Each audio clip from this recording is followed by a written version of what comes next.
충주 중원군에 가면은요, 입성마을이라는 그런 동네가 있대요. 입성마을. 입성이라는 거 말 그대로 돌이 서 있는 마을이다. 뭐 그런 뜻이래요. 그래서 이 마을에 서 있는 돌이 어떤 거냐? 어떤 돌이 서 있길래 입성마을이라는 이름이 붙었냐? 한번 잠깐 보여주시겠어요? 네, 이겁니다. 뭐래요? 중원 고구려비 저런 비석이 서 있대요. 고구려의 광개토대왕이요. 북쪽으로는 중국의 만주까지 영토를 넓혔고 또 남쪽으로는 저 충청도의 충주까지 이제 고구려 땅이었다라는 것을 기록한 역사적으로 굉장히 중요한 비석입니다. 광개토대왕이 어디까지 그 영토를 고구려가 가지고 있었냐를 저게 이제 기록을 해주는, 증명을 해주는 그런 기록이에요. 근데 저렇게 중요한 비석이 언제 발견됐느냐? 1979년입니다. 여러분 1979년이면 정말 최근이잖아요. 1979년에 당국대 학술조사단이 저 비석을 조사해 봤더니 이게 이제 저런 내용이 써 있는 거구나. 600년 만에 저 비석을 발견하게 된 거예요. 그렇다면 이렇게 중요한 비석이 왜 그동안 발견이 안 됐을까요? 이게 뭐 산소에 있는 비석 있잖아요. 요만한 거. 그런 것처럼 조그만 것도 아니에요. 저게 보기에도 커 보이죠? 2m짜리입니다. 굉장히 큰 비석이에요. 큰 돌이에요. 근데도 사람들이 저게 뭔지 모르니까요. 동네 빨래터에서 빨래판으로 여기 돌도 크고 가지고 둥글둥글하고 좋다 해서 빨래판으로 쓰기도 했고요. 대장간에서 저 돌을 가져다가 기둥으로 대장간에 지탱하는 기둥으로 썼다는 거예요. 그러다가 이 돌이 아무리 봐도 예사돌이 아니거든요. 막 한문도 써있고 막 흐릿흐릿한데 그래서 동네 사람들이 이거 좀 잘 둬야겠다 해서 잘 보관을 하다가요. 당국대 학술조사단에 연락을 해서 이 사람들이 와가지고 조사를 해봤더니 이게 고구려 때 광개토대왕이 세운 비석이구나 이걸 알게 됐다는 거예요.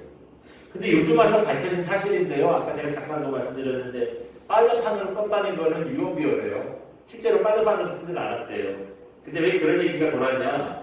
비석의 글씨가 너무 많이 뭐 지워지고 잘고 그렇다 보니 뭐 빨래판으로 썼다는 얘기가 뭐 나왔다는 거예요. 근데 대장간에 무슨 기둥으로 썼다는 얘기 진짜래요. 진짜 대장간에 기둥으로 썼다는 거예요. 아무튼 뭐 빨래판으로 썼든 대장간에 기둥으로 썼든 이렇게 중요한 유적이 그런 취급을 받은 이유가 뭡니까? 바로 이 돌이 어떤 돌이냐, 이 비석이 어떤 비석이냐, 가치를 몰랐기 때문이지. 가치를 몰랐기 때문이에요. 이게 600년 전에 만들어졌고 중요한 역사적인 사실을 기록해놨고 뭐 이걸 모르니까요. 야, 큼직해서 좋다. 우리 집에 기둥으로 쓰자. 뭐 그래서 갖다 쓴 거 아니겠습니까? 여러분 인생에 있어서 가치를 안다는 거 이렇게 중요합니다. 어떤 일에 대해서 정확한 가치를 알면은요. 여러분 중요하게 생각하는 일에는 막 돈을 아낌없이 쓰잖아요. 집이 중요하다고 생각하니까 여러분 만약에 집이 중요하지 않고 누구나 다 뭐 주고 이런다면은 뭐 10억씩 요즘은 막 집이 어마어마해요. 뭐 5억, 7억, 8억 그 돈 주고 집을 사겠어요? 네? 이게 중요하다고 생각하니까 그 돈을 주고라도 빚을 내서라도 그걸 쓰잖아요. 어쩔 때는 거기에 인생도 걸어요. 어쩔 때는 막 생명도 거는 사람도 있어요. 그런 점에서 우리가 그 일의 가치를 안다는 거 정말 중요한 일이 아닐 수 없다 하는 겁니다. 여러분 그렇다면은 우리가 다 성도고 예수 믿는 사람이니까 우리에게 여러분 예수님의 가치는 얼마나 될까요? 여러분 얼마나 예수님을 가치 있는 분들을 여기십니까? 남들은 일요일이라고 다 쉬고 놀고 뭐 이런 날인데 우리 이렇게 매주 아침마다 예배드리러 나오는 것만 봐도 우리가 예수님을 어떤 가치를 여기는지 이게 어느 정도 답이 되죠. 여러분 예수님이 우리 인생이 중요하지 않다면 이렇게 매주 나오지 않을 거 아니에요. 네. 그러니까 예수님을 어느 정도 가치를 여기고 있느냐 우리가 주일 성수를 하는 것만 봐도 어느 정도 답이 되겠죠. 바로 이게 우리가 생각하는 예수님의 가치고 우리 믿음의 표현입니다. 근데 여러분 믿음이라고 하면은 되게 중요하게 생각을 하고 어떤 일이든지 믿음자가 안 들어가면은요 좀 소홀하게 생각하는 점도 있어요. 그런 점도 있어요. 특히 여러분 경건한 삶이 그렇습니다. 경건. 여러분 기도랑 경건한 삶 중에 뭐가 중요할까요? 네. 기도가 중요하다고 생각해요. 주일 성수랑 경건한 삶이랑 뭐가 더 중요하다고 생각하세요? 맞아요. 그러니까 우리가 조금 경건하게 살지는 못해도 꼬박꼬박 주일날 예배드리러 오잖아요. 네? 그거 오잖아요. 그에 비해서 참 여러분 이렇게 뭐 믿음과 직접 관련이 있다고 생각하는 말씀하신 기도, 주일 성수, 말씀의 순종 이거를 잘 지키지는 못해도 지키고 못 지키고 상관없이요. 이게 경건한 삶보다는 더 중요하다는 생각을 합니다. 그에 비해서 여러분 경건하게 사는 거는 어떻게 생각해요? 경건하게 살면 좋고 그렇게 살지는 못해도 어쩔 수 없고 그리 중요하게 생각하지는 않잖아요. 그러나 성경은요. 경건에 대해서 굉장히 강조합니다. 왜냐하면 경건한 삶이라는 게 뭐냐? 곧 예수님을 따라가는 삶이기 때문에 그래요. 이 예수님 따라가는 삶이 경건인데 우리가 다 예수님 따라 산다 그러고 예수님 따르는 제자가 되겠다고 말을 하면서 결국 경건한 삶을 살지 못한다. 이거는 우리가 예수님을 따라가지 못한다라는 그런 말과도 같은 말입니다. 예수님께서 이 땅에서 보여주신 삶의 모습이 결국은 다 경건한 삶이었기 때문에 그래요. 우리는 경건이라고 생각하면 뭐 생각합니까? 옆구리에 성경에 딱 끼고 점잖게 걸어가는 거 경건이라고 생각하든지 또 주일날은 말할 것도 없고요. 새벽 예배, 금요 기도회, 성경 공부 아무튼 뭐 교회에서 하는 모임 다 참석하면 경건한 사람이라고 생각해요. 그렇죠. 또 어떤 걸 경건하다고 생각합니까? 술 안 마시고 담배 안 피고 세상에 유흥 안 즐기고 이러면 이제 저 사람 참 경건한 사람이다 생각을 하죠. 물론 맞아요. 이런 사람이 경건한 사람이 맞습니다. 근데 성경은요. 경건에 대해서 조금 더 구체적으로 이런 설명을 합니다. 제가 조금 아까 그 경건이 뭐냐 예수님을 따르는 삶이 경건이라고 그랬잖아요. 그냥 한 말이 아니라 헬라어의 그 어원이 그랬기 때문에 그래요. 그 잠깐 한번 보여주시겠어요? 네. 이게 경건이라는 헬라어인데요. 어떻게 읽는데요?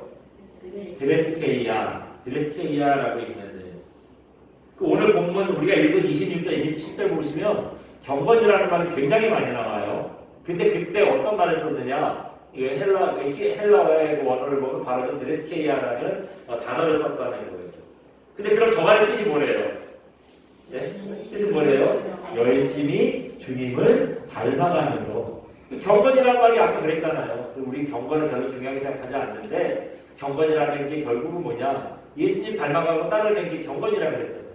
그냥 제가 그렇게 했으면 좋겠다는 하는 말이 아니라 저 드레스케이아라는 말의 뜻 때문에 그랬어요.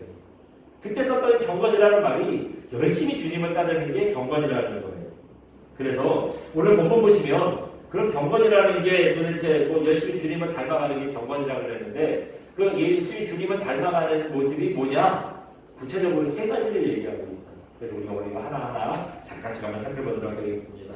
첫 번째로 경건이 뭐냐? 한번 보여주세요. 같이 읽어봅니다. 경건한 삶 첫 번째 말을 조심해서 하는 겁니다. 뭘 조심해서 하는데요? 말을 조심해서. 네, 말을 조심해서 하는 게 경건이라는 거예요. 생긴 거나 뭐 행동하는 거 보면은 어떤 사람 참 호감가요. 이렇게 멀리서 보면은 참 저 사람이랑 사귀고 싶고 왠지 저 사람이랑 좀 가까워지고 싶고 참 호감 가는 사람이 있어요. 근데 그 사람이랑 가까이 가서 말을 해보니 확 깨는 사람 있잖아요. 네? 그런 사람 있잖아요. 그 지난 10월에 우리나라 셔틀트랙 그 세계적인 셔틀트랙 선수가 한 명 있었어요. 여자인데 제가 누구라고 직접 이름을 밝히기도 그렇고 이분이 코치랑 뭐 차마 입에 담을 수 없는 욕을 하고요. 같은 동료한테 야 어떻게 매일 한숟밥 먹는 그런 동료한테 저렇게 말하고 인격을 모독할 수 있을까 싶을 정도로 막 그런 말을 했지요. 여러분 아마 누군지 다 머리에 떠오르실 거예요. 네. 그래서 뭐 이건 밝혀져가지고 선수 생활 완전히 끝난 사람 있잖아요. 이 사람이 어렸을 때부터 아주 그냥 좋은 성적을 내고 그 세계적인 그런 스타가 돼가지고 참 사람 그렇게 안 봤는데 완전히 실망했어요. 야 어떻게 저렇게 욕을 시원하게 할까? 어떻게 저런 나중에 좀 삐뚤어진 생각을 갖고 있을까? 이제 겉으로 볼 때는 참 호감 가는 사람이었는데 가까이 가서 말을 해보니 그런 표현이 나온다는 거예요. 실망스럽죠. 네. 이런 걸 보면은 우리가 참 매사에 말을 조심해야겠구나 하는 생각이 듭니다. 26절 보시면 말을 조심해서 해야 되는데 어떻게 해야 되는데 말을 조심해서 하는 거냐? 이걸 가르쳐주고 있어요. 우리 26절 같이 한번 읽어볼까요? 함께 봅니다. 시작.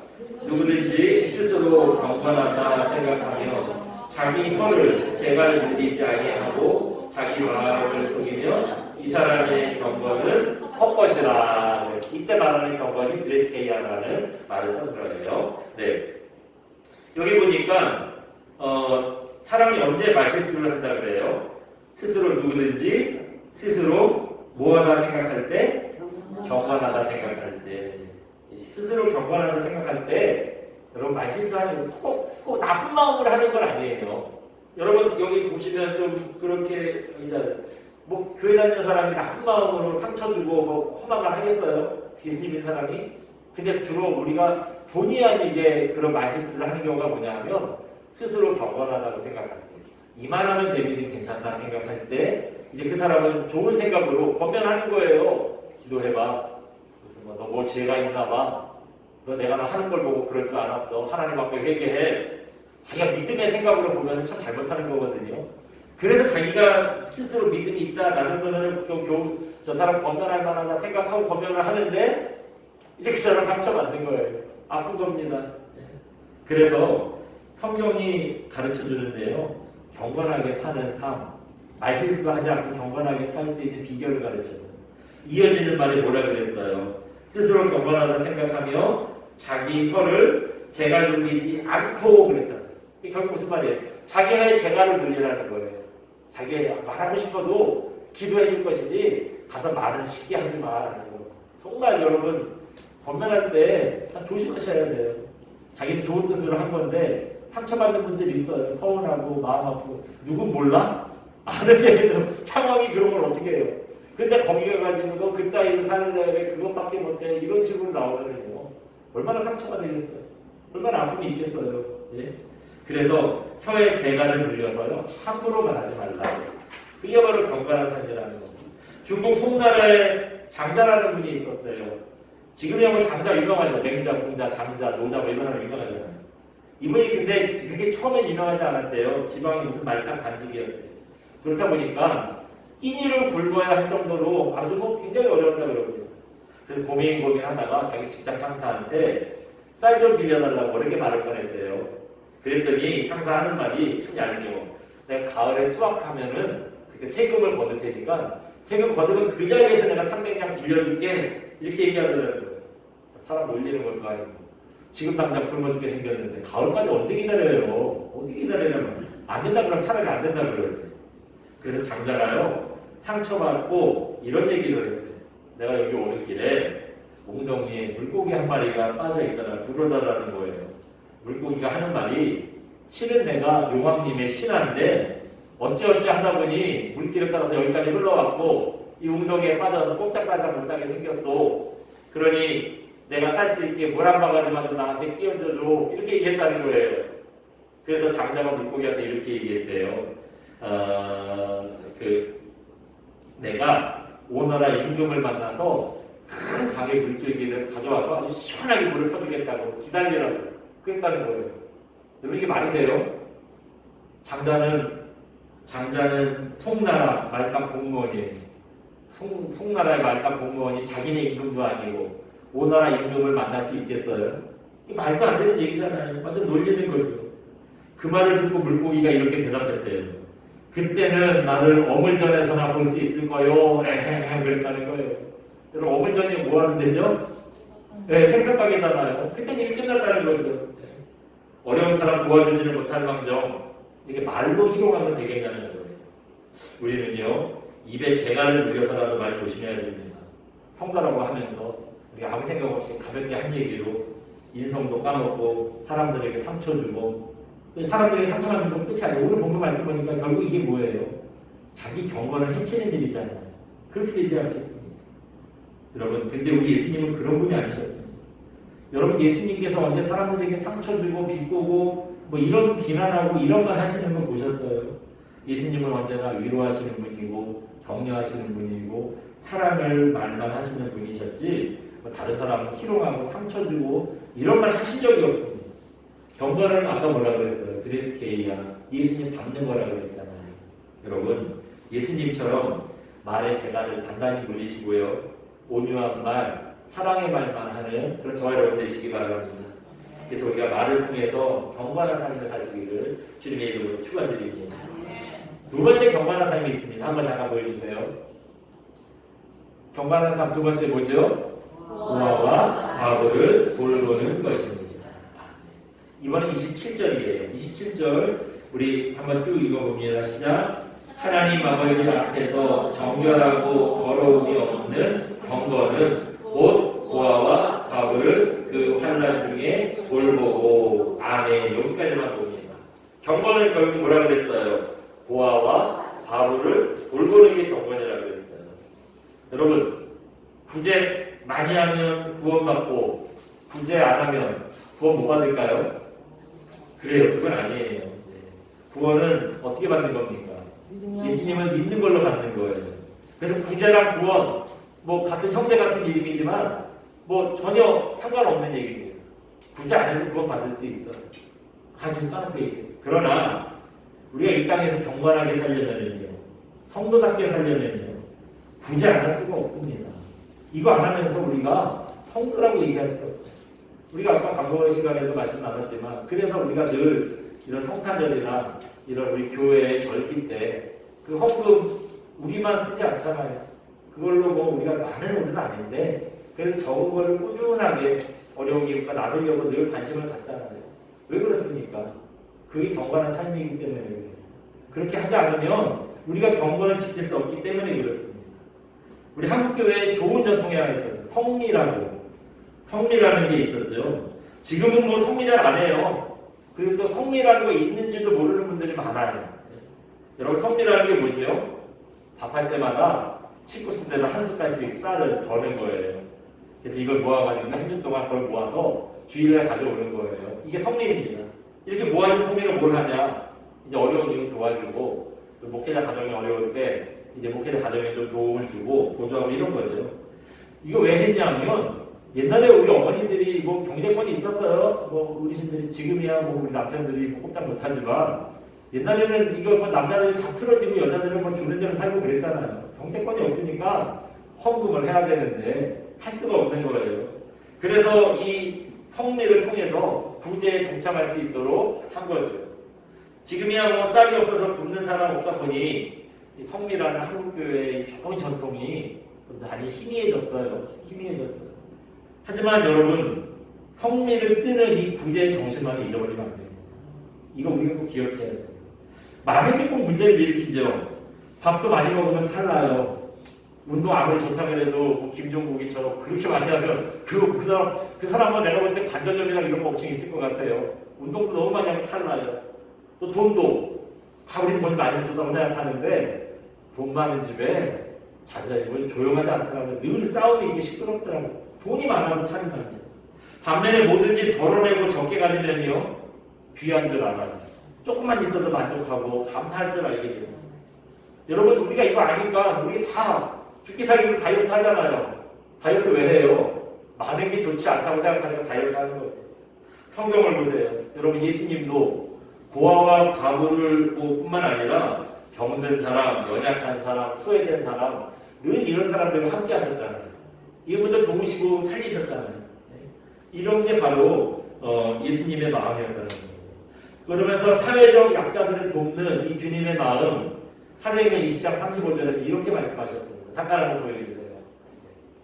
우리 같이 읽어봅니다. 사도행전 20장 35절 말씀. 또 주 예수께서 친히 말씀하신다. 주는 것이 받는 것보다 복이 있다 하심을 기억하여야 할지니라. 아멘. 우리는 다 받는 걸 좋아하는데요. 진짜 기쁨은 받을 때가 아니라 어떻게 할 때예요? 줄 때, 섬길 때. 이거 비밀을 아셨으니까 예수님 언제나 약한 사람들 돕잖아요. 이런 사람들을 돕는 경건한 삶을 사셨던 거죠. 우리도 이런 예수님 따라서 여러분 어려운 이웃들 관심 갖고 함께 사랑을 나누는 저와 여러분 되시기 바랍니다. 그래서 우리가 예수님처럼 늘 경건한 삶을 사는 거룩한 종들 되시기를 주님의 이름으로 축원드립니다. 경건한 삶을 사는 마지막 세 번째입니다. 경건한 삶을 사는 마지막 세 번째예요. 네, 세 번째 뭐죠? 세속에 늘지 않는 것입니다. 세상 사람들 닮아가지 않는 거예요. 세속에 물들지 않는다. 세상 사람들이 교회를 비난하는 거 가만히 들어보면은요, 재밌는 사실 한 가지를 발견해요. 뭐냐면, 여러분, 세상 사람들이 교회를 비난할 때 세상과 교회가 같을 때 비난할까요? 다를 때 비난할까요? 네? 다를 때요. 정답은 같아도 비난하고 달라도 비난한다는 거예요. 네? 같아도 욕하고 달라도 욕해요. 세상이랑 같으면은요, 뭐라 그러냐? 야, 교회는 세상이랑 달라야 되지 않냐? 어떤 그렇게 우리랑 똑같이 그냐? 이러면서 교회를 비난해요. 또 교회랑 다르면 뭐라고 비난하느냐? 니네는 뭐가 그렇게 잘났다고 그러냐? 뭐 우리랑 다르게 유난을 떠냐? 이러면서 또 교회를 비난합니다. 참 어떤 장단에 맞추라는 건지 세상이랑 똑같이 가도 비난하고요. 세상이랑 다르게 가도 비난을 해요. 여러분, 이렇게 해도 욕을 먹고 저렇게 해도 욕을 먹는다면 기왕 욕 먹을 거 세상과 다르게 살다가 우리가 좀 세상의 손가락질도 받기를 바랍니다. 저 사람들 도대체 이상한 사람들이 하는 욕을 들을지언정 여러분 세상과 다르게 우리의 매력이 돼야 되잖아요. 어떻게 교회가 세상이랑 똑같이 그렇게 막 이권을 따지고 가가지고 막 뭐 좀 더 달라고 하고 뭐 그렇게 할 수가 있겠어요. 없어도 우리가 예수님의 사랑으로 주님의 인도하심으로 돌보고 나누고 이거 해야 되잖아요. 오늘 보면 27절에 보면은 그렇게 살아야 경건한 삶이다 얘기를 하고 있어요. 우리 아까 읽었던 그 다음 하반절 또부터 봅니다. 시작. 또 자기를 지켜 세속에 물들지 아니하는 그것이니라. 여기서 말하는 그것은 경건한 삶을 얘기하는 거죠. 어쩔 때 경건한 거예요? 세속에 물들지 아니할 때라고 했습니다. 세속에 물들지 않을 때.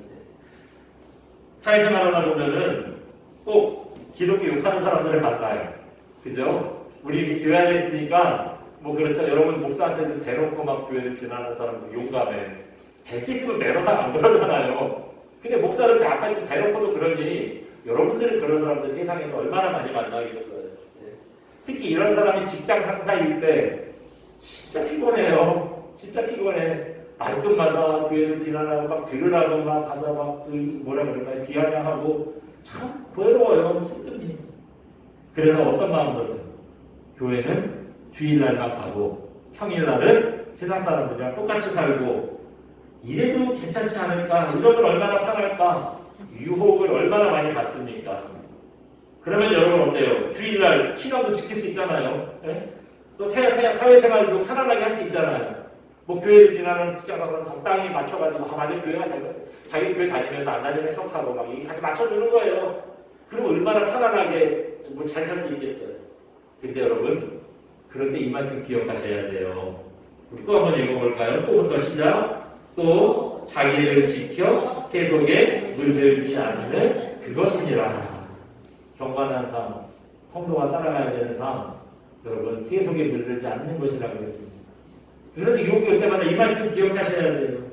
어떤 사람이 애완용으로 카나리아를 선물 받았대요.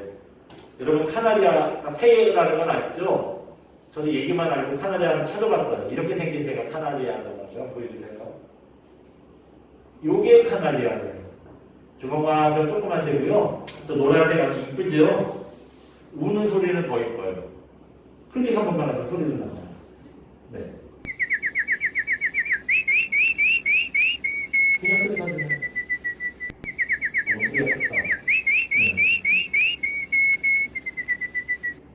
이게 카나리아가 우는 소리래요. 예, 여러분 어때요? 그러니까 소리만 들어도 숲속에 와 있는 것 같고 마음이 편해지고 그렇죠? 참 이쁘게 울어요. 주인이 선물 받았는데 너무 이뻐서요. 얘를 지극정성으로 키우다가 야 봄이 되니까 공기도 좋고 햇볕도 따뜻하고 얘가 좀 햇빛 좀 세게 밖에 내놔야겠다. 내놨대요. 그래서 이 밖에 바람 좀 쐬라고 정원에 내놨더니 다른 새들이 같이 날아와서요. 새장 안에 있는 카나리아랑 막 어울리더라는 거예요. 그래서 이제 봄이 됐어요. 근데 그렇게 좋아하니 데리고 들어올 수 없는 거예요. 아, 따뜻한 여름까지 냅둬보자. 이제 가을이 됐어요. 가을이 되니까 찬바람이 불잖아요. 아, 이제 춥겠다. 이제 데리고 들어와야지. 데리고 들어왔어요. 집안에 데리고 들어왔다가 주인이 깜짝 놀랐대요. 왜냐? 그렇게 아름답게 울던 소리를 다 잊어버리고요. 참새처럼 짹짹짹짹 그렇게 울더라는 거예요. 얘가 그렇게 울더라는 거예요. 예? 밖에서 참새랑 너무 오래 어울렸죠. 그러다가 자기의 아름다운 것을 다 잊어버렸다는 거예요. 세상과 어울리다 보면 우리 신앙을 조롱하는 사람도 없을 거예요.